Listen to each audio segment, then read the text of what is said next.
Hello and welcome to Technically Speaking, where scientists and engineers come together to chat about a common interest, share knowledge and satisfy some curiosity. I'm Laura and I'm joined by Ellie to talk about discovering new species of animals and refinding ones we thought were extinct. So Ellie, you report on this as a science writer, so tell me about it. Yes, so I am very lucky because I get given quite a lot of these new species. X has found a new species in Y, and it's an insect or it's a lizard or even a mammal sometimes gets found to be a new species. And I love it. And I get very cute press releases with lots of nice pictures of the animals in from different parts of the world. And I think it's really fun because I think a lot of people don't think or don't realise that we are still discovering new species every year. And I think that's really cool. More animals. Who could argue with that? Well, depends what the animal does, I suppose. And you want only the useful ones. I guess they're all useful in some way, but I'm thinking back to the episode we were doing about invasive species, and British farmers seemed keen to eradicate rabbits from the UK because we'd eradicated all the top predators because they were dangerous and scary. So the rabbits were proliferating and destroying crops, and they were seen as a bad thing. But that kind of suggests you're going to have to eliminate all animals. It's the wrong thing. We're going the wrong way with that. Yeah, very, very much the absolute opposite of what we're doing today. Exactly. So tell me about, you saying these are like really cute and exciting things. Tell me about the cutest, most exciting thing you found recently. You found, personally. Oh, I'd love to find something. That would be good, wouldn't it, if I went out. But they do say apparently you're most likely to discover new species in your back garden, which is, I think, where insects comes in, because there's loads of insects, like way more than mammals, way more than fish, way more than literally everything else. And we're still discovering more. There's still more out there. I think perhaps it's because people, I say this with all due respect to the entomology community, don't care about insects as much as they care about the cute and fluffy, especially the general public. So perhaps the money isn't in entomology and finding new species of insect, as it could be. But they have found the very exciting new beetle that has genitals shaped like a bottle opener. So I thought you'd enjoy that one. Okay, that doesn't sound like a thing the public would immediately go, oh, isn't that nice and cute and interesting? It's weird. It's quite cute. I mean, as beetles go, it's like kind of black and green. It's shiny.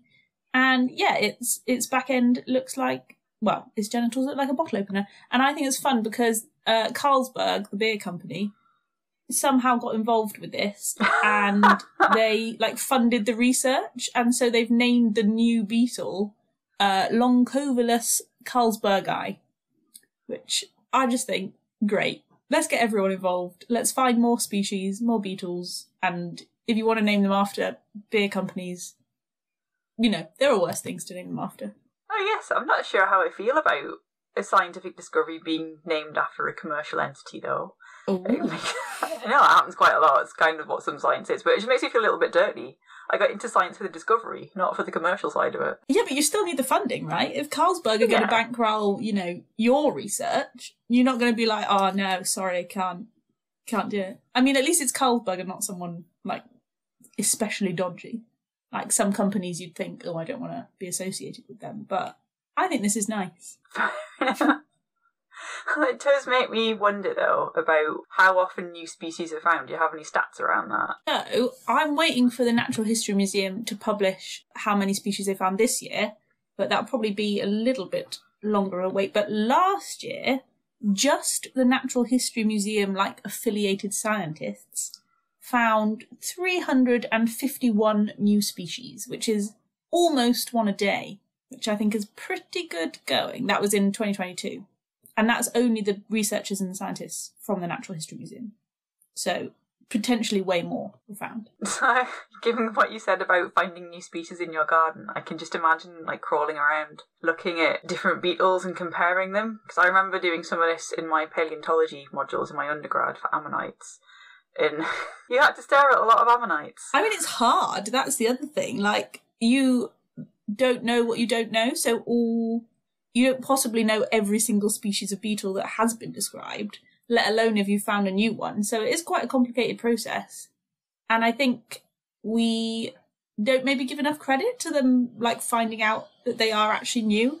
If no one knows, then do you hedge your bets and think, yeah, I'm going to name this species after Carlsberg? Or do you think, oh, actually, it's a bit too similar to that other one that guy found 3 years ago? Well, this is what I wonder, because when I was staring at these ammonites, these are fossilised sea creatures with the swirly shell. Yeah, basically squid. Yeah, and the best way to identify them was on, they're called sutures, the tiny little lines on the outside of their shell that denote where a new chamber inside the shell starts. And they all have different patterns. And honestly, to me, there were some broad differences, but a lot of them just looked pretty much identical. So I felt like there must be some statistical way of figuring it out from just looking at them. I'm not sure so much about that sort of thing, but I guess you probably could still take DNA from the shells.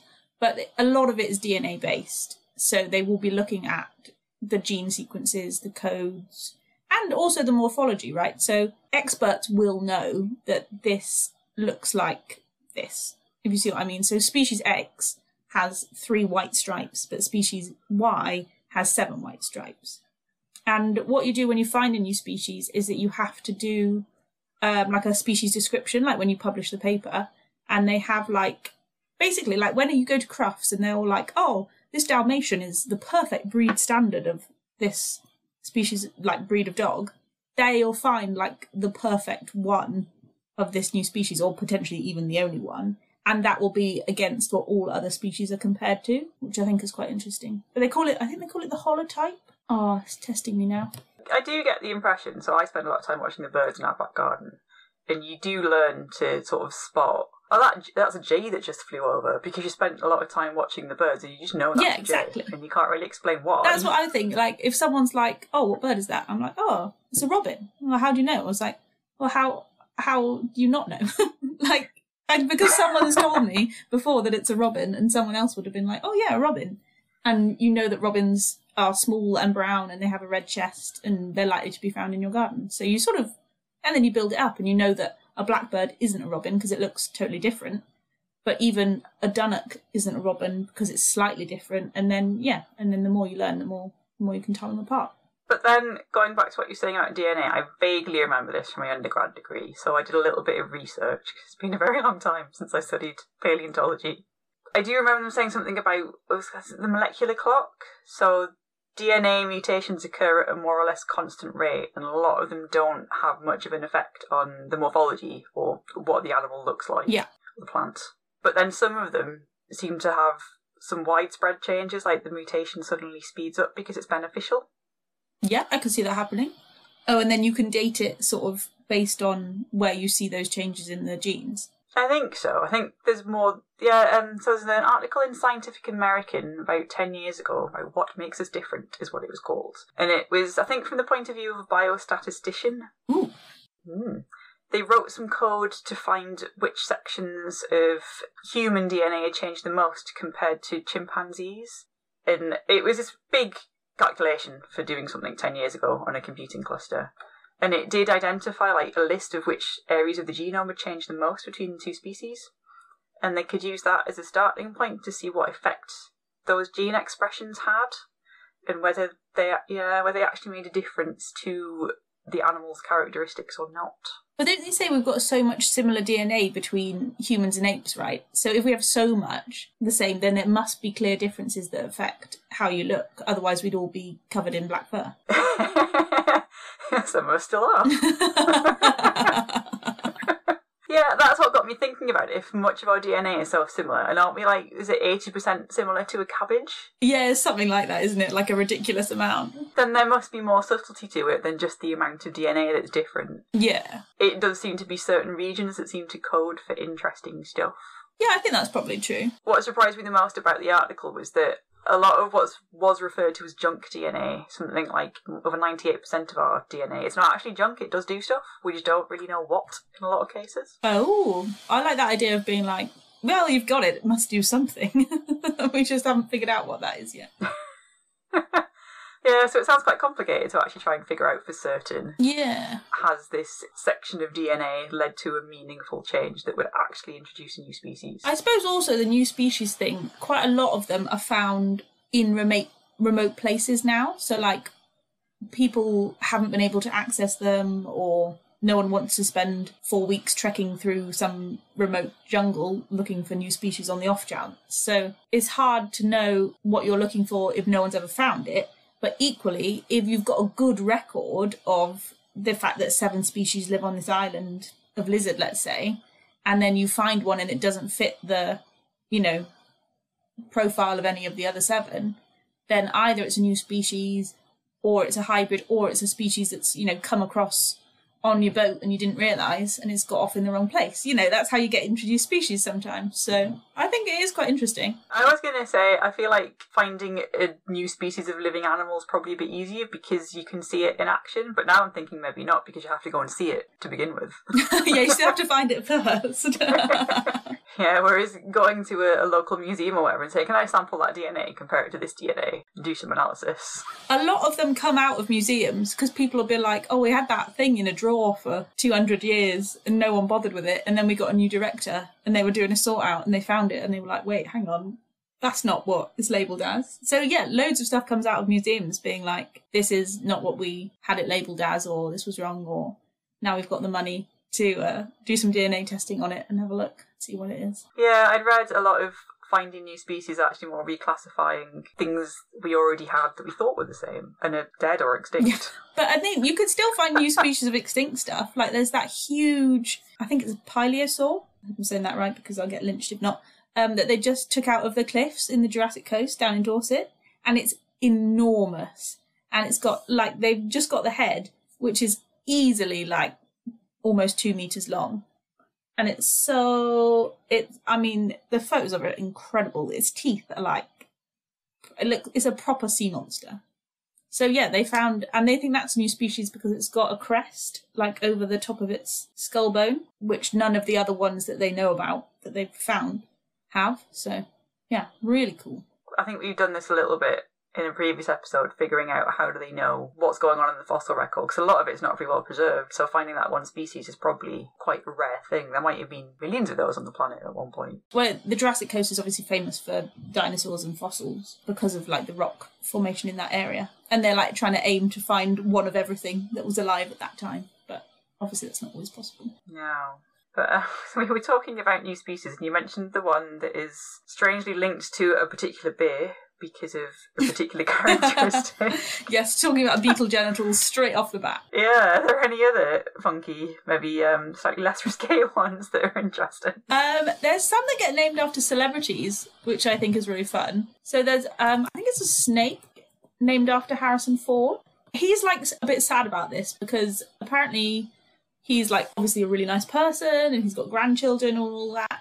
And he's scientists keep naming critters after me, but it's always the scary ones. I don't understand. I spend my free time cross-stitching and I sing lullabies to my basil plants. Aww. So they've named a snake in Peru Tachyomenides Harrison Fordi.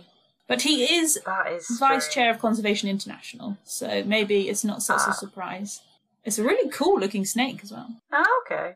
Because there was one of the Indiana Jones films. It was snakes he didn't like, wasn't it? Oh, is that a thing about Indiana Jones that he doesn't like snakes? Yeah. He's always in a snake pit, though, isn't he? Getting out of trouble. Yeah, I think that might be why he doesn't like snakes, because he had that adventure when he was a child. I'm completely misremembering a lot of the Indiana Jones films now. I'm sure there's at least one movie where he ends up in a snake pit. Yeah. But I wonder if that's the link, and someone just thought, I really like that scene, I really like Harrison Ford. Let us name it after him. But they didn't call it Indiana Jones Eye, they called it Harrison Ford Eye. Yeah. But maybe they're not allowed because it's owned by the movie studio or something. Maybe. I think I'd quite like to have a species of something named after me. What do you think? Mammal? Fish? Bird? Beetle? I really can't decide. I mean, I used to have pet rats, and I do really like them. They're very cute. Ah, that would be cute. But I don't know what a new species of rat would be like, necessarily. Yeah, I'm sure you could do small, shrew-like mammal. There'll be some rodent-y type thing discovered. I have no doubt we can name it after you. David Attenborough's got loads. Loads of rodents named after him, or just rodents. Or loads of species in general, which I think is nice. You've got to wonder what scientists will be saying in 100 or 200 years' time, when they're reassessing what scientists today have done to find and classify new species, and looked at the names and went, huh? Huh? Really? Why? But they did that recently, I'm sure they did. They renamed some because what happened? It was, dozens of birds in the US because they were named after, like, people that weren't very nice or people that were, like, slave owners and stuff, because a lot of the people that found the birds in the first place were wealthy people of a time.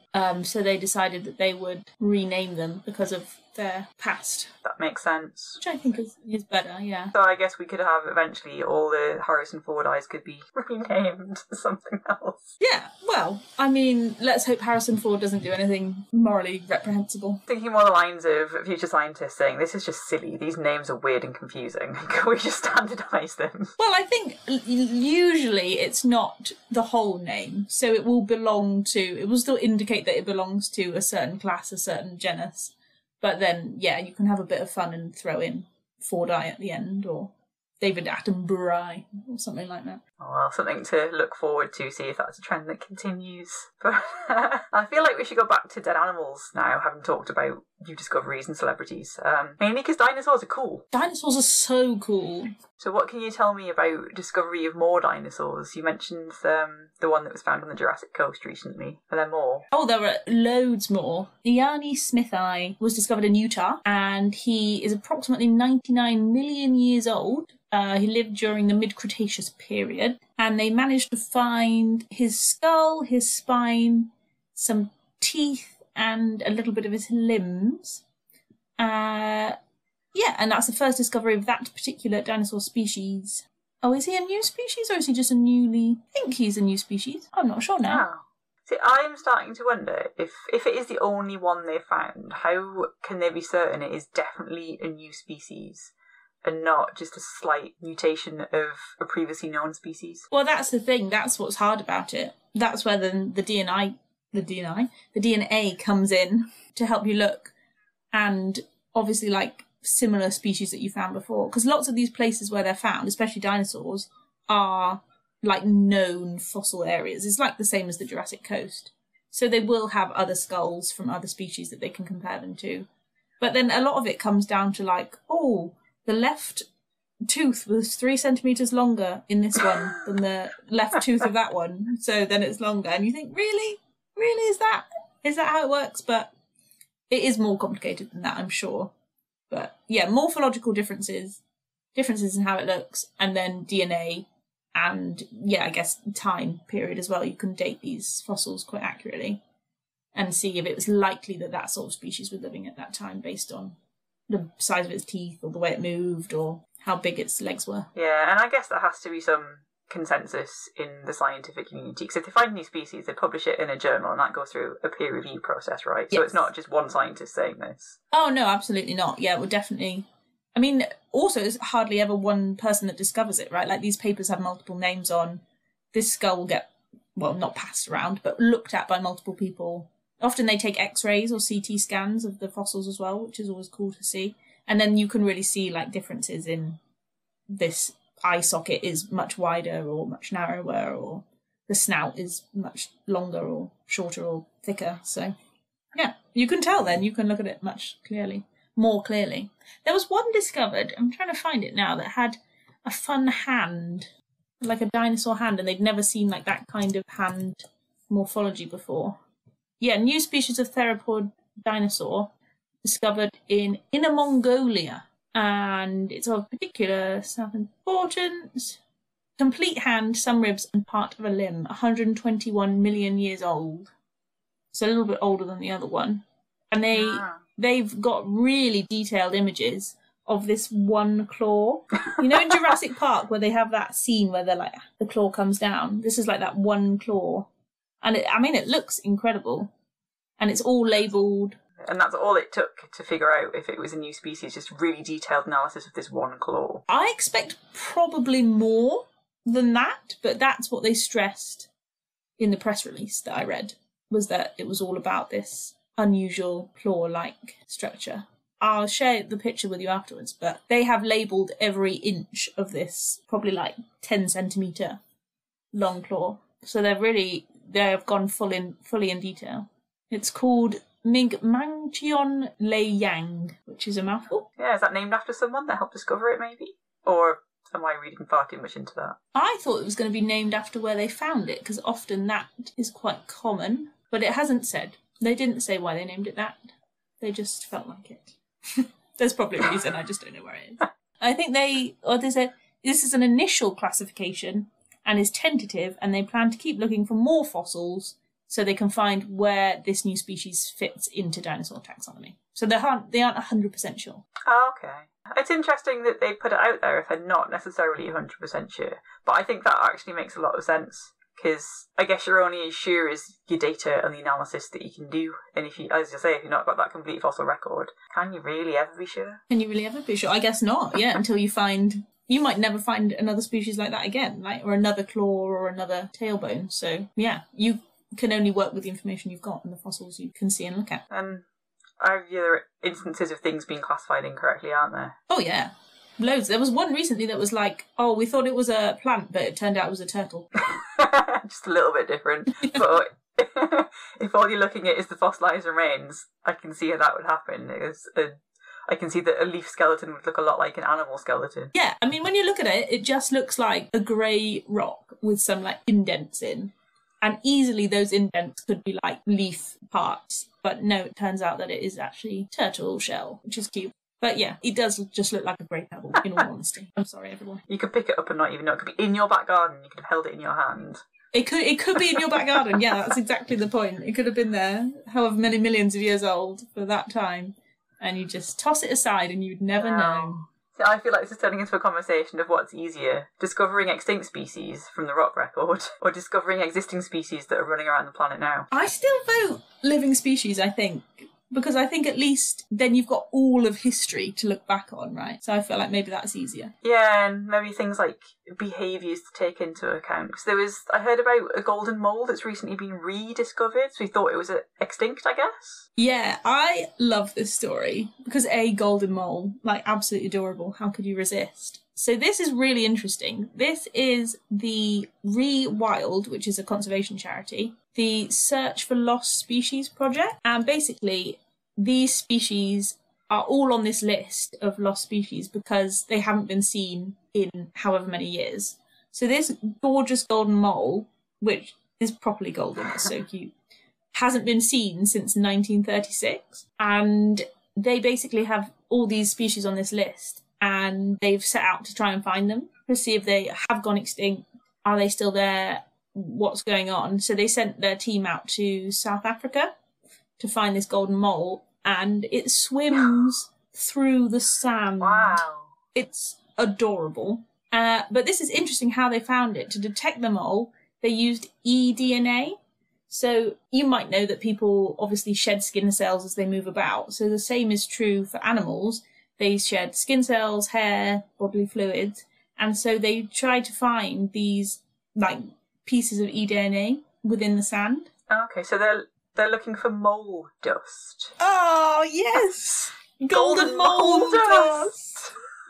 But it's absolutely incredible because they found it. They found this, it's called De Winton's golden mole. And they said, extracting DNA from the soil is not without its challenges, but we've been honing our skills and refining our techniques. And we were fairly confident that if De Winton's golden mole was in the environment, we would be able to find it and sequence its DNA, which is exactly what they've done 100 soil samples later. Only 100? Well, apparently. They must have had some way of refining that down to get to the DNA analysis. Because I was imagining they just do, like, loads of... It's effectively PCR reactions. I would have thought so. Yeah, because I can't imagine sequencing an entire genome was all that straightforward. No, it must be quite... Well, they've also found 3 other species within the same... Well, not the same samples, but within the samples. So there's the Cape golden mole, Grant's golden mole, Van Zyle's golden mole, and then also the long-lost De Winton's golden mole. So the golden moles are thriving. Well, that's good to know, because you keep hearing about biodiversity loss. Now that's a bad thing, because it makes nature less resilient to change. Yes. So that's quite a good news story to know that some species are actually doing pretty well. I think it's nice, like, it's still out there, and it has been out there, clearly breeding, clearly surviving for the last, 1936? So 90 years odd, something like that? 80-something years? Yeah, just hiding away from all these people that might do terrible things to it. Yeah, so cute. They found more as well. This is what I think is so extraordinary about this project. they found, I was talking about how people, celebrities have animals named after them. Mm-hmm. So David Attenborough's long-beaked echidna, same sort of situation, hasn't been seen in 60 years. They sent out a team. Now, this really does sound horrific because it's out somewhere in the Cyclops Mountains of Indonesia, which is incredibly remote. And again, there's only one single museum specimen that was found in 1961. No one had ever taken a photograph of it. It was just known from this one specimen. And they were in the forest for 4 weeks. Someone broke their arm in 2 places. Someone got malaria. And someone else ended up with a leech inside their eye. Oh. But they found it. They found Attenborough's long-beaked echidna just waddling about in the forest. As you do. I think someone's going to make a film about this. It's got all the elements there. It so has, right? You've got to think they've got to send, BBC Natural History Unit out on one of these expeditions and get this, rediscover these lost species. It writes itself. Absolutely brilliant. Turn it into some sort of exciting action-adventure drama-y thing. We spent 4 weeks trekking. But it's like a David Attenborough show because they said they put all these camera traps up in this area where they thought it was and didn't find anything. And then the last memory card of the last camera, the last pictures, then they found it. It's such a story. That is, you can't write that. I mean, all I know about the echidna is, sadly enough, from Sonic the Hedgehog. I'm quite embarrassed to say that. I'm pretty sure that it's not. I expected more from you. I know. I'm pretty sure what they found wasn't a pink, slightly spiky thing with giant knuckles wandering around or zooming around. I'll give you slightly spiky. It's not pink. It's sort of black, I guess. It's a black and white picture they've got of it, so it's grey black. It does have quite big hands. I don't know if it's quite Knuckles off Sonic the Hedgehog level, but they've got, because they dig and they make burrows, so they do have fairly big shovelly hands or feet. Hands. Feet. I don't know. I'm pretty sure I say the dog as well that he's got hands. My rat's definitely had hands in my head. Anyway. Oh yeah, your rats would have had hands because they hold food in front of their faces, don't they? Exactly. Stick them in your ear occasionally because Groot was just really weird. What? So our rats were called Rocket and Groot, and Groot just quite liked to do things like stick her nose in your ear and give it a sniff and then stick a paw in there. Just have a look. Just see if you've got any snacks hiding up in there. Pounce on your lips, because that's not at all painful. The problem is now, right, so the cat has got into this habit. If I've been eating something and she hasn't been involved, she'll come and sit right in front of my face and sniff my mouth to be like, why were you eating crackers and not sharing? Why were you eating cheese and not paying the cheese tax? She'll know. She'll look at me and be like, oh, you were eating popcorn. I don't like popcorn. That's fine. But if I've been eating something that she likes, she's cross. Oh. I have to share all my food. Do you have a habit of feeding her when you're eating? I very much try not to, except at breakfast. She does have a little bit of toast because she likes toast. Oh, well, there you go then. We have a hard, fast rule with our dog. He does not get anything but his own food when we're eating. So we do not interact with him until we've finished eating. That is very disciplined, and I applaud you for that. I'm too much of a soft touch, clearly. No, I'm trying to make life easier for myself. I don't want a dog pestering. No, it is much better. It's a much better habit to be in, especially with a dog as well, that you would take to social situations. Yeah. In the pub and stuff, you don't want them bothering other people. Exactly. He's already pretty good at doing that without any more encouragement. I am really tempted to take Sparks to the pub one day. I think she'd really enjoy it. She's quite social. Would you put her on a lead or just have her in a bag? Oh, I think I'd put her on a lead. But she really doesn't like dogs, so that's why we haven't taken her, because I think Sparks in the pub on a lead with the dogs, she'd panic. But if she was on the lead in the pub by herself just with other people, she'd be absolutely fine. Especially if they were feeding her crackers. Anyway, I feel like we've stopped talking about discovering new species and just talking about species that exist in our houses.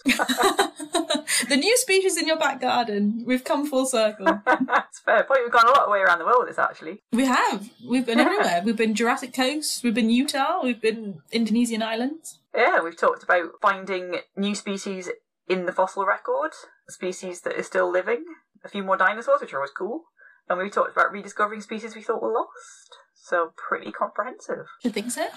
Yeah.